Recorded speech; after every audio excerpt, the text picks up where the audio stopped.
Eh bien, bonjour. Église du lac Saint-Louis, bonjour.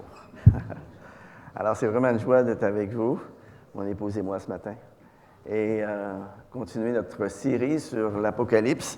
Alors, on est rendu à la 4e église. Est-ce que vous vous souvenez des 3 premières églises qu'on a vues? En ordre? Éphèse, Smyrne, Pergame. Bon. Alors, on est rendu à Thyatire, au milieu de notre voyage. Alors,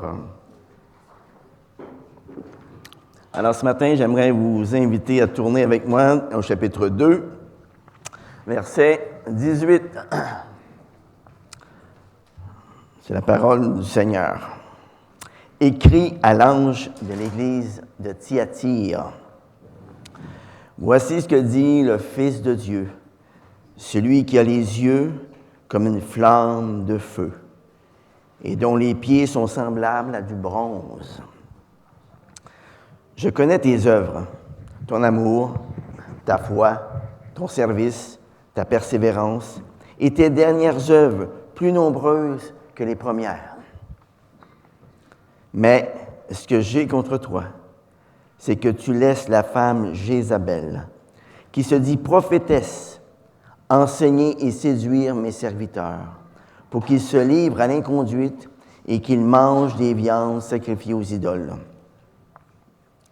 Je lui ai donné du temps pour se repentir, mais elle ne veut pas se repentir de son inconduite. Voici que je la jette sur un lit, ainsi que dans une grande tribulation, et ceux qui commettent adultère avec elle, à moins qu'ils ne se repentent de ses œuvres. Je frapperai de mort ses enfants.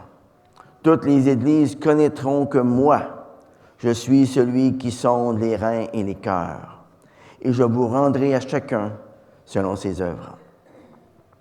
Mais à vous, à tous les autres de Thyatire, qui n'ont pas cette doctrine, et n'ont pas, comme ils disent, connu les profondeurs de Satan, je dis, je ne mets pas sur vous d'autres fardeaux. Seulement ce que vous avez, tenez-le ferme jusqu'à ce que je vienne.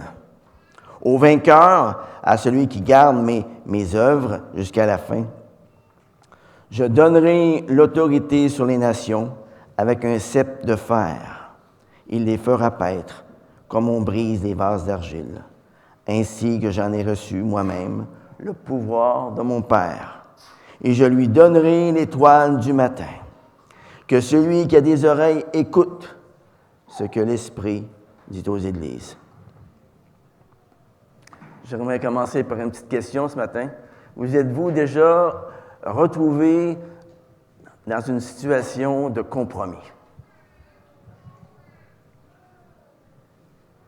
Alors, je suis convaincu que tous et chacun d'entre nous, on a pu se retrouver dans cette situation-là. Et à la lecture du texte qu'on vient de lire, il semble bien que ce fut le cas aussi pour certaines personnes qui se trouvaient dans l'église de Thyatire.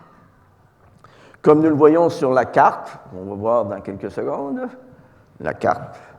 Est-ce qu'on voit la carte? Oui, on voit la carte. Alors, comme on le voit sur la carte, eh bien, la ville de Thyatire était située à mi-chemin entre Pergame et Sardes, sur la grande route circulaire de la province d'Asie. Alors, elle est située au beau milieu des 7 églises.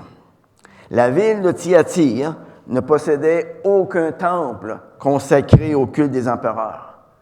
Et par conséquent, les chrétiens ne semblent pas souffrir de ce problème comme dans les églises précédentes qu'on a vues avant. De plus, la communauté juive, qui avait tendance à persécuter les chrétiens, n'était sûrement pas très nombreuse dans cette ville, parce qu'on ne les mentionne même pas. Et à ce moment-là aussi, Thyatire, eh bien, c'était une ville industrielle réputée pour ses nombreux corps de métier. Par exemple, il y avait des corporations de boulangers, de travailleurs du bronze, de cordonniers, de tisserands, de tanneurs, de teinturiers, de potiers. Il y avait beaucoup de métiers là-bas. Et tout comme le travailleur d'aujourd'hui doit appartenir au syndicat de son métier, eh bien, l'artisan d'alors, était lui aussi tenu d'appartenir à ces corporations. Sinon, ça pouvait entraîner des conséquences désastreuses pour ses affaires. Alors, comme on l'a vu dans les églises précédentes, pour le chrétien qui était affilié à de telles corporations, eh bien, la difficulté venait de la nécessité de se joindre périodiquement à des banquets où l'on mangeait de la viande qui avait été consacrée à une divinité païenne qui était la patronne de la corporation.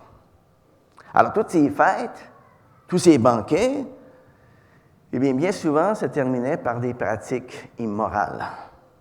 Alors, comment un commerçant ou un artisan pouvait-il accepter de participer à toutes ces manifestations-là s'il était un chrétien?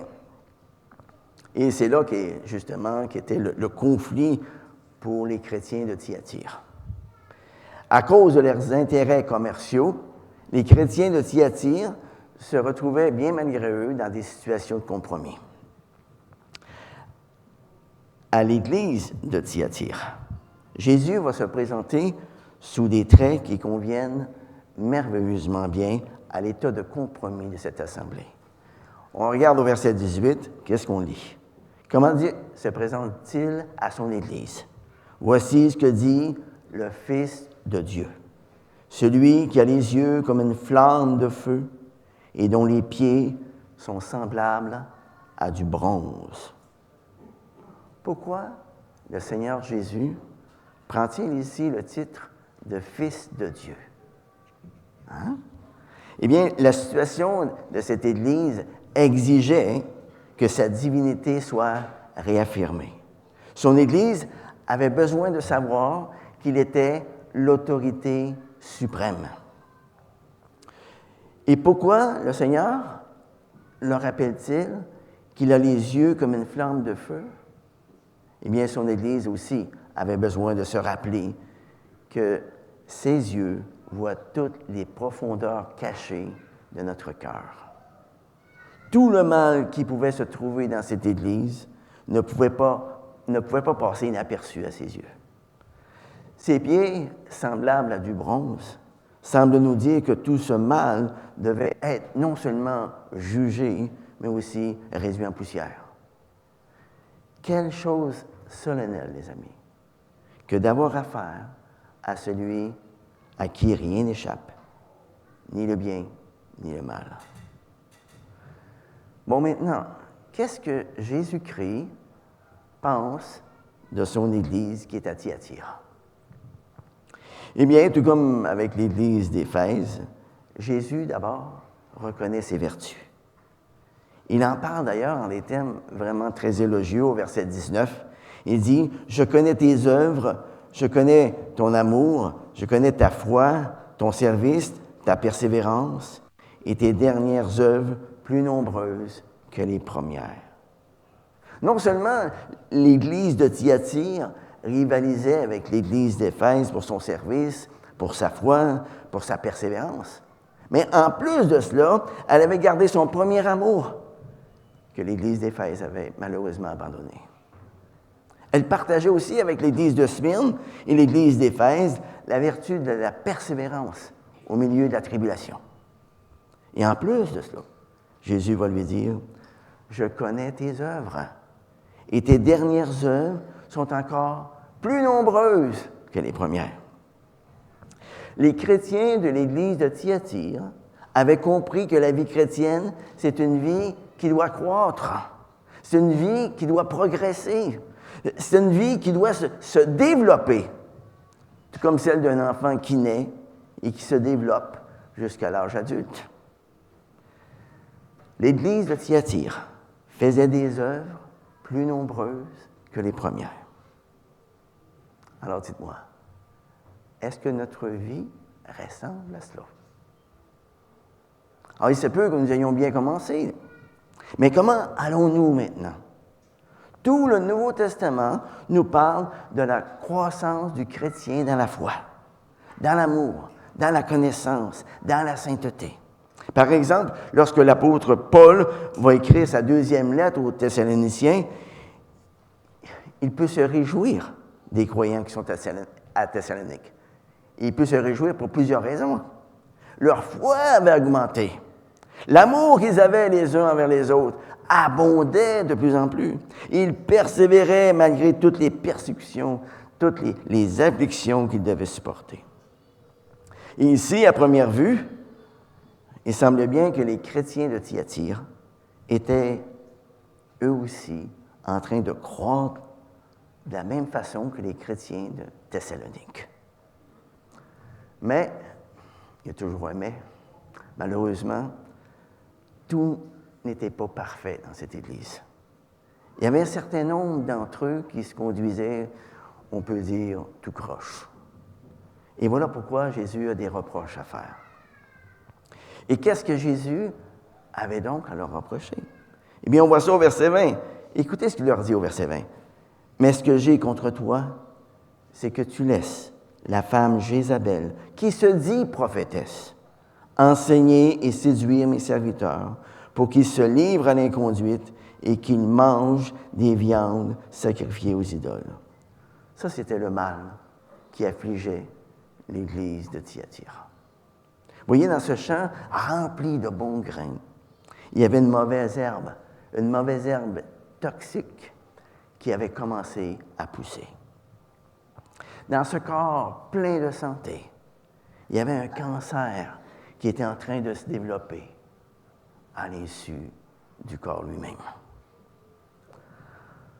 Vous savez, l'Église de Thyatire était reconnue pour son amour, elle était reconnue pour sa foi, pour son service, pour sa persévérance, mais malheureusement, elle permettait à l'une de ses membres d'enseigner des pratiques immorales. Et on n'avait apparemment pas fait grand-chose pour l'en empêcher. Dans 1 Thessaloniciens, chapitre 4, versets 3 à 5, la parole de Dieu nous dit, « Ce que Dieu veut, c'est quoi? C'est votre sanctification. C'est que vous vous absteniez de l'immoralité sexuelle. C'est que chacun de vous sache tenir son corps dans la sainteté et l'honnêteté, sans se livrer à une convoitise passionnée comme font les païens qui ne connaissent pas Dieu. » Et dans Tite, chapitre 2, verset 12, la parole de Dieu ajoute, « La grâce de Dieu nous enseigne à renoncer à l'impiété, au désir de ce monde, et à vivre dans le siècle présent d'une manière sensée, juste et pieuse. » Vous voyez le but de Dieu? C'est quoi? Eh bien, c'est de nous rendre saints dans toute notre conduite, comme lui est saint. Il dit, « Soyez saints, car je suis saint. » Et Satan, lui, bien, c'est tout le contraire. Il est fermement résolu à ce qu'on ne le soit pas. Il cherche constamment à attirer les croyants et les églises dans le péché du compromis. Et lorsque le diable ne peut pas détruire l'Église par la persécution ou par l'hérésie, alors qu'est-ce qu'il fait? Il essaye de la corrompre avec le piège du compromis et de la tolérance au péché. Ça, c'était la stratégie du diable dans l'Église de Thyatire. Et savez-vous quoi? C'est une stratégie qu'il utilise encore aujourd'hui. Mais pourquoi, me direz-vous? Parce que ça marche. Hein? On ne change pas une recette gagnante quand même, n'est-ce pas? Et qui était cette femme? Qui était cette femme Jézabel, décrite ici au verset 20? Eh bien, je ne crois pas personnellement que cette femme de Thyatire, que Jésus appelle Jézabel, était son véritable nom. Ce nom, Jézabel, est probablement aussi symbolique que les autres noms qui ont été empruntés à l'Ancien Testament dans l'Apocalypse. Des noms tels que Balaam, Sodome, Babylone, Égypte, etc. Le nom que le Seigneur donne à cette femme suggère qu'elle corrompait l'Église de Thyatire de la même façon que Jézabel, la méchante femme du roi Akab, avait entraîné le peuple d'Israël dans l'idolâtrie environ 1000 ans plus tôt. Cette femme à Thyatire se prétendait être une prophétesse. C'est-à-dire qu'elle disait que ses enseignements devaient être reçus comme venant de Dieu lui-même. Cette femme enseignait aux chrétiens qui travaillaient dans les différents corps de métier de la ville de Thyatire qu'ils pouvaient participer sans aucun problème au culte des idoles et manger des viandes sacrifiées aux idoles. Au prix de quelques petits compromis avec le paganisme, cette femme, eh bien, elle promettait la prospérité aux chrétiens. Elle leur disait: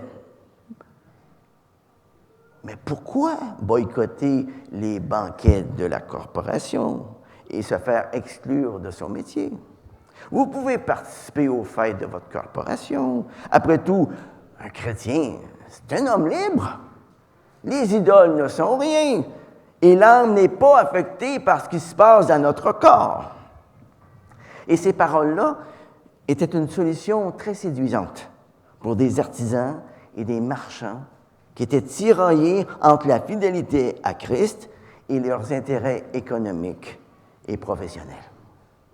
Surtout que ces paroles-là venaient d'une prophétesse prétendant parler au nom de Dieu. La ruse du diable ici, c'était de mélanger le christianisme avec l'idolâtrie, sous la prétention que cet enseignement venait de Dieu lui-même.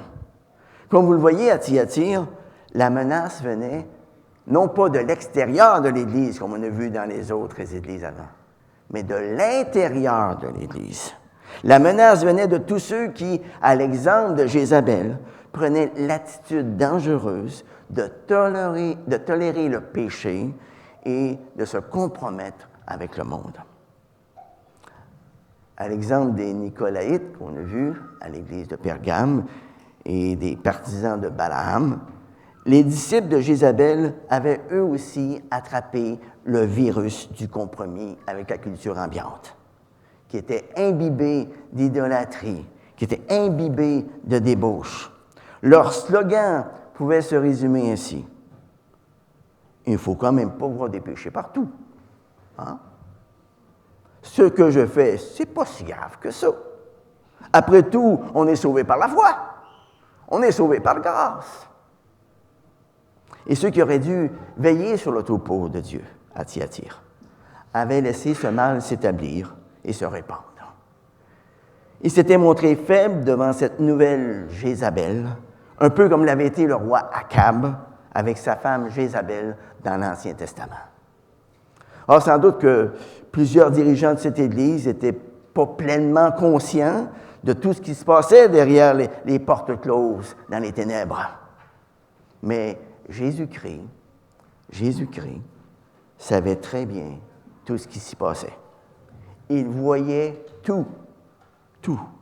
Ses yeux sont comme une flamme de feu, déclare-t-il au verset 18. Et comme on le chante, à son regard de flamme, rien n'est couvert, rien n'est caché.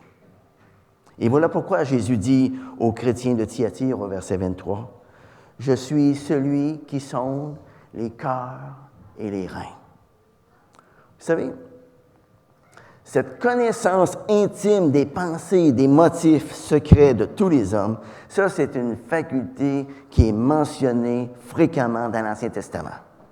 Et cette faculté ne s'applique qu'à Dieu seulement. Par exemple, dans Jérémie, chapitre 17, versets 9 et 10, le prophète Jérémie est en train d'écrire la parole que Dieu lui transmet. Et qu'est-ce que Dieu lui dit? Le cœur de l'homme est tortueux par-dessus tout, et il est bon? Non, il est méchant. Qui peut le connaître? Moi, l'Éternel, j'éprouve le cœur, je sonde les reins pour rendre à chacun selon ses voies, selon le fruit de ses agissements. Et ici, Jésus-Christ, le Fils de Dieu, réclame posséder cette même faculté.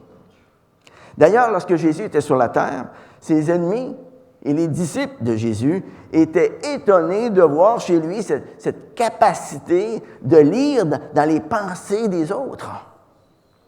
Par exemple, dans Jean chapitre 2, verset 25, l'apôtre Jean va écrire « Jésus n'avait pas besoin qu'on lui rende témoignage de quelqu'un.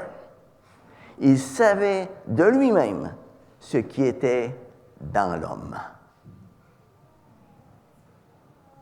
Ses disciples en étaient arrivés à la conclusion que rien ne pouvait lui être caché. Et l'apôtre Pierre va dire avec conviction dans Jean chapitre 21, « Seigneur, tu connais toutes choses. Tu connais toutes choses. » Vous savez, aujourd'hui, ceux qui rejettent Dieu aiment se persuader que leur méchanceté ne sera jamais connue, ne sera jamais révélée. Ils aiment dire que Dieu ne les voit pas, que par conséquent, il ne les jugera pas. Mais, de façon catégorique, la parole de Dieu déclare tout le contraire. La parole de Dieu déclare que Dieu les voit et que Dieu les jugera. Par exemple, dans Hébreux, chapitre 4, verset 13, la parole de Dieu nous dit « Il n'y a aucune créature qui soit invisible devant lui. Tout est mis à nu et terrassé aux yeux de celui à qui nous devons rendre compte. Absolument rien dans toute la création n'est caché au regard de Dieu. » Vous savez, que je le veuille ou pas, à chaque jour, Jésus me sonde et il me connaît. Il sait quand je m'assieds et quand je me lève. Il comprend de loin ma pensée. Il sait quand je marche et il sait quand je me couche. Il pénètre toutes mes voies, car la parole n'est pas sur ma langue, que déjà, il la connaît entièrement. Il m'entoure par derrière et par devant. Il met sa main sur moi. Comme vous le voyez, on ne peut pas échapper à sa présence. Il a ses yeux sur nous à chaque instant. Et se souvenir de cela à chaque jour, ça devrait être pour nous non seulement un grand réconfort, mais aussi un puissant stimulus pour vivre une vie sainte. Mais revenons à l'Église de Thyatire. Qu'est-ce que Jésus fait face à un tel constat d'échec de la part de son Église? Eh bien, Jésus propose une solution au mal qui sévit au milieu d'elle. Dans les versets 21 et 22, Jésus invite ceux qui ont péché avec Jézabel à se repentir.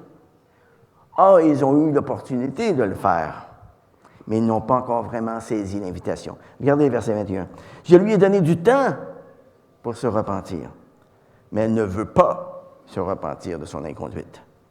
Voici que je la jette sur un lit, ainsi que dans une grande tribulation, et ceux qui commettent adultère avec elle, à moins qu'ils ne se repentent de ses œuvres. » Voyez, même si Jézabel ne veut pas se repentir, il y a encore une lueur d'espoir pour ceux qui suivent les enseignements de Jézabel. Ceux qui ont commis l'adultère avec elle seront punis seulement s'ils ne se repentent pas de leur inconduite. Dieu est patient, les amis. Il ne veut pas qu'aucun périsse, mais il veut que tous arrivent à la repentance. Et dans Ézéchiel, chapitre 18, verset 32, Dieu va dire qu'il ne désire pas la mort du méchant. Il veut qu'il change de voie et qu'il vive. Mais Jésus ne nous oblige pas à nous repentir. Il ne brise pas de force notre volonté obstinée. Si cet avertissement final n'est pas entendu, bien à ce moment-là, le jugement va suivre. La porte de la repentance est encore ouverte. C'est intéressant. Il y a encore du temps. Mais l'opportunité de se repentir va prendre fin un jour. Un jour, il sera trop tard. Et au verset 23, Jésus dit, « Je vous rendrai à chacun selon ses œuvres. » Vous savez, Étant donné que le Seigneur connaît les pensées, les sentiments de nos cœurs, on ne peut pas le séduire par de belles apparences religieuses. La nature du jugement à venir, pour ceux qui suivent Jézabel, est formulée en des termes très dramatiques et en partie symboliques. Voici que je la jette sur un lit, ainsi que dans une grande tribulation, et ceux qui commettent adultère avec elle, à moins qu'ils ne se repentent de ses œuvres, je frapperai de mort ses enfants. Le jugement de Dieu sur elle sera à la mesure de son crime. Son lit de péché va devenir un lit de souffrance. Les plaisirs du péché feront place aux douleurs de l'affliction et sa descendance sera détruite.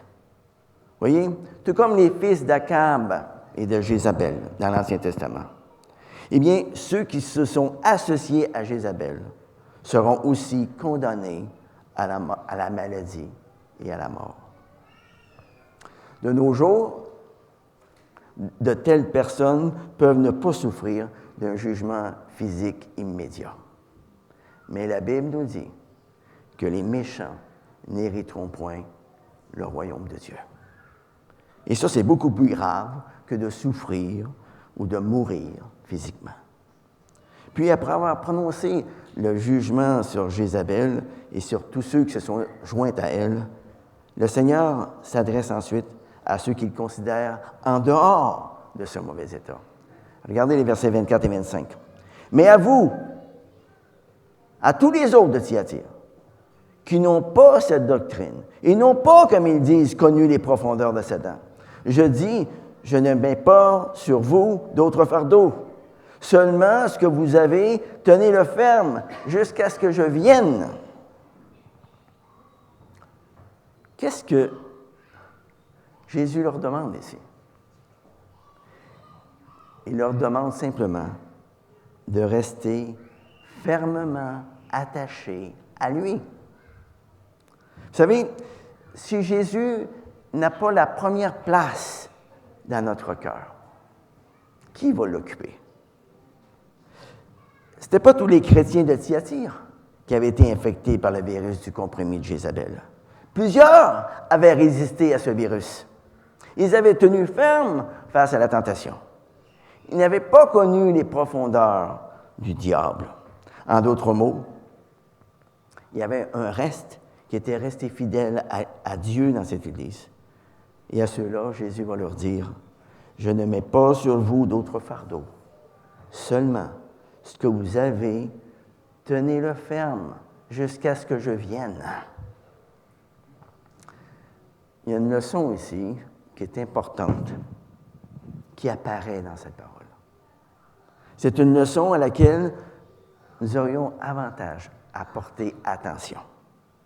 Nous ne devons pas réagir à un laxisme extrême autour de nous en développant une rigidité extrême pour nous-mêmes et pour les autres.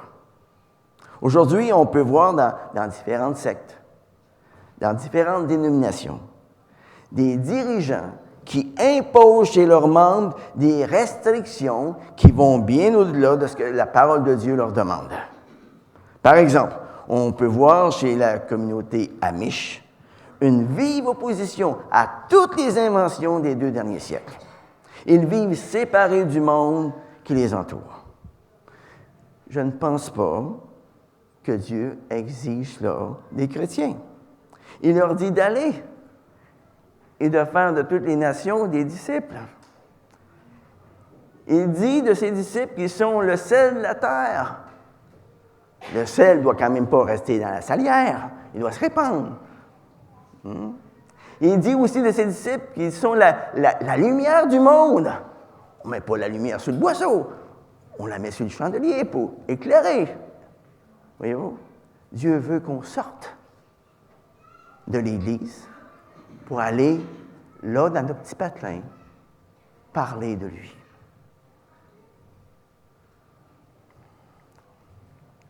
Il y a toutes sortes d'images qui me viennent dans la tête, là. Je vais vous en faire grâce. On peut voir aussi chez les témoins de Jéhovah une séparation avec les membres de leur famille qui ne font pas partie de leur groupe. J'ai un frère qui était témoin de Jéhovah. Et les rencontres de famille, oubliez ça. Il n'y en avait plus. On a trouvé ça bien plate, les autres. On était 8. Il en manquait un. Il en manquait toujours un. Vous savez, quand le Seigneur nous demande de nous séparer du monde, ça ne veut pas dire d'exclure les gens autour de nous.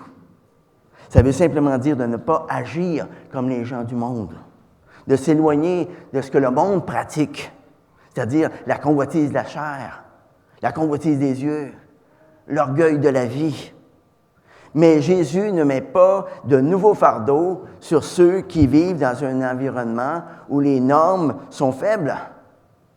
Nous devons simplement tenir ferme dans ce qu'il nous a déjà donné dans sa parole écrite. Mais qu'est-ce que c'est? Je vais vous donner quelques exemples. Jésus nous a donné la règle d'or dans Matthieu 7, verset 12. Ce que vous aimeriez que les autres fassent pour vous, faites-le de même pour eux. Il nous a donné aussi une moralité qui considère la bonne utilisation du sexe comme belle et sacrée, et sa mauvaise utilisation comme laide et sordide. Par exemple, il nous a donné l'enseignement dans Hébreux, chapitre 13, verset 4, qui nous dit que le mariage soit honoré de tous, et le lit conjugal exempt de souillure, car Dieu jugera les débauchés et les adultères. Il nous a aussi donné l'enseignement dans Matthieu 11, verset 30, que le joug de Jésus est léger. Il est doux. Son fardeau est doux, léger. Nous ne devons pas imposer à nous-mêmes ou aux autres un fardeau qui va au-delà de ce que le Seigneur nous donne. Et ça, c'était précisément l'erreur des pharisiens du temps que Jésus avait faite. Ils avaient ajouté leur propre tradition au commandement de Dieu. Ils avaient leur petit Talmud qu'ils suivaient à la lettre. Et de cette manière-là, ils avaient annulé la parole de Dieu au profit de leur tradition. Ils avaient mis sur les épaules des autres des fardeaux qu'ils n'étaient même pas capables de porter eux-mêmes. Vous savez, le chrétien n'a jamais été appelé à jouer aux pharisiens. Nous devons simplement tenir ferme ce que nous avons reçu, c'est-à-dire ce qui nous a été donné dans la parole de Dieu. Dans 2 Thessaloniciens, chapitre 2, verset 15, l'apôtre Paul nous dit sensiblement la même chose. Demeurez fermes et retenez les instructions que nous vous avons transmises. Point à la ligne. Les Écritures sont un guide adéquat pour vivre notre foi et pour vivre notre vie chrétienne. Notre responsabilité, c'est tout simplement de nous soumettre à son enseignement, de ne rien retrancher et de ne rien ajouter non plus. Et enfin, Jésus conclut avec 2 promesses aux vainqueurs. Vous savez, s'il y a des vainqueurs, c'est parce qu'il y a un combat. Un combat. Il y a un combat à remporter. Mais c'est qui le vainqueur? Le vainqueur, on le voit au verset 26, c'est celui qui garde les œuvres de Jésus jusqu'à la fin. C'est celui qui obéit à sa parole. Vous savez, si Jésus va donner aux pécheurs ce que ses œuvres méritent, il va donner aux vainqueurs infiniment au-delà de tout ce que ses œuvres pourraient commencer à mériter. Et ça, c'est notre cas. Qu'est-ce que Jésus donne à celui qui est trouvé vainqueur ici? Il lui donne 2 merveilleuses promesses. Premièrement, il promet aux vainqueurs l'autorité sur les nations.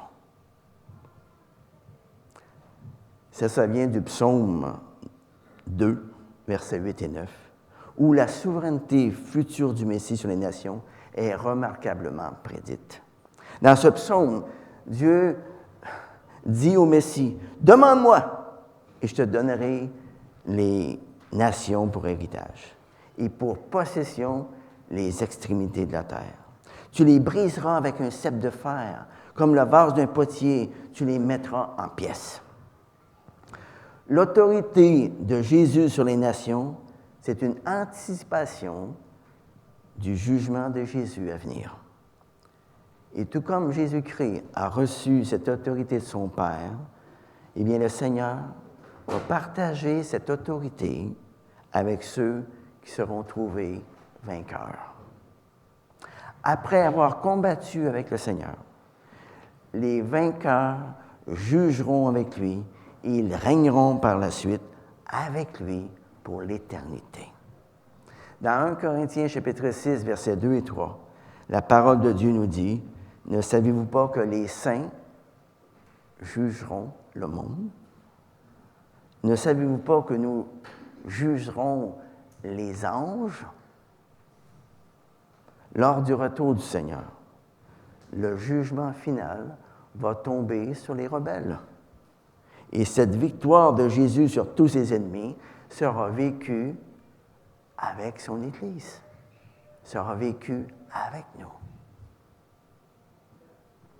La deuxième promesse, eh bien, c'est l'étoile du matin. On voit ça au verset 28. « Et je lui donnerai l'étoile du matin. » Eh bien, plusieurs suggestions ont été données dans le but de comprendre cette promesse, mais la parole de Dieu est toujours la meilleure interprète.